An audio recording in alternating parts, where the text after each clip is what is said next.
The shutdown's impact on business confidence, which to me, the X factor you're talking about, that's the most important thing. Frankly, I don't think it's particularly large. I mean, my own opinion, and I think in terms of, it's hard to say what regular Americans think, but it's a very big deal for Washington, D.C., but for the rest of the country, it's not that big a deal. And seeing pictures of, let's say, overflowing garbage pails on the mall is not going to get the average person to say, like, look, no, we got. A lot of these workers have been working anyway. They haven't missed a paycheck yet. Listen, what happens when they miss a paycheck and all of a sudden TSA doesn't show up when and then you stop booking the flights because you say, I don't really want to deal with this. Listen, all of those things will eventually obviously make a difference, but it would be very hard to come up with the point at which this has actually had an impact on the way the average person, or certainly the investor, thinks about the overall economy. The economy is just too large. This is not big enough, in my opinion, at this juncture to change your investment strategy or change your overall outlook of the economy. Is that because you think there's a settlement that's reached or something eventually gives? Well, it is. I mean, it's. I don't know what the point at which, Becky, maybe at the end of February or something, I'd say, all right, this is a fairly big deal. But you also would say there would be a give back effect because most of these people will get paychecks. I don't mean to be overly blasé about people not getting paychecks, right. But by the same token, a lot of the people will get paid back eventually. I can't imagine this is still going on in 3 weeks, but maybe I'm naive. It's hard. It's hard to imagine. It's a political question. The thing I could spend 8 minutes on, but I promise not, is how it affects the data, which I spent about 3 hours on yesterday. The answer is it doesn't. It doesn't. It washes out on either side.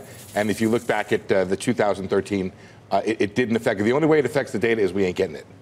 Some of it. Hey, Jason, there's 312,000. Does that allay any of your fears about a slowdown, or does it resurrect fears about wage push inflation that the Fed should really need to deal with? What did you think of that jobs number? Is it an outlier? Is it going to be revised? What's happening? Participation rate? That was a terrific jobs number. It wasn't just December. You saw October and November revised up. My worry is that GDP growth has been slowing, and the combination, strong job growth, weak GDP growth, means low productivity.